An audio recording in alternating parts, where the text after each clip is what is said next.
Yo, susu dan oknis vakum saja temoy makan channel banyom. Hanya nang pernah aku nyono pram nang oknis bika update temoy robot sunsayan. Dan ceng mau nak khai krau ya nang trong khai ni.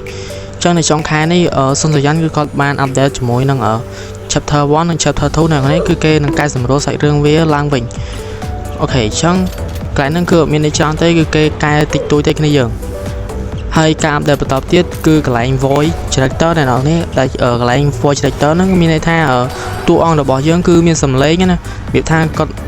តួអង្គទាំងអស់ហ្នឹងគឺមានសម្លេងនិយាយចឹងទៅស្តៀងទៅនឹង game ផ្សេងៗដែរដូចជា mobile និង free fire ហើយការដែលបន្តទៀតនោះគឺ